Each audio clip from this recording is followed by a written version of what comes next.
سلامونه دوستانو، جوړ په خیر. بشیر وطندوست د نن ورځ لپاره مو د روزمره ژوند لپاره هغه جملې یا فریزونه راخستي دي چې تاسو لپاره ډیر مهم دي. she kicked the door. دې دروازه په لغته باندې ووهله. My hobby is collecting coins. زما تر ټولو خوښه یا ماته خوند راکوي چې زه سکې ټولوم یا جمع کوم. We usually have lunch at noon. موږ اکثر وخت غرمه ډوډۍ خورو. Does someone here speak Japanese? دا څوک څه چې هغه په جاپاني ژبه باندې خبرې کولی شي یا ژبه باندې خبرې کوي. This is my daughter.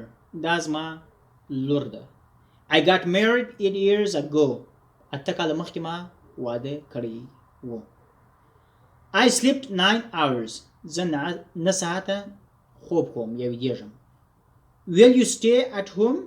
ته به په کور کې یې یا په کور کې پاتېږې یا په کور کې اوسېږې. It's long way from here to school. د دې ځای څخه مکتب ډېر لرې دی.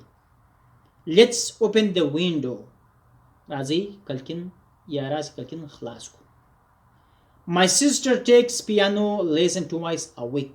زما خور د پیانو سنټر ته یا کلاسه په هفته کې 2 واره ځي یا 2 واره دا اټینډوي د پیانو کلاس. She doesn't understand me either.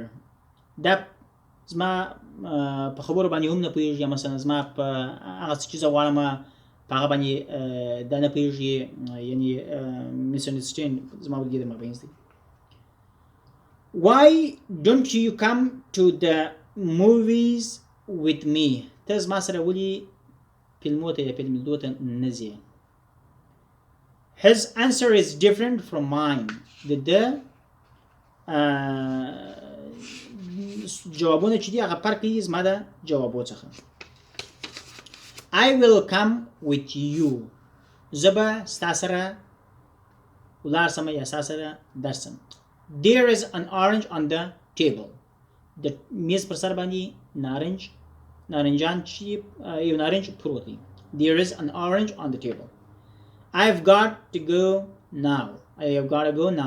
زه باید همدا اوس ولاړ سم. په بلې ویډیو پورې ښې چارې.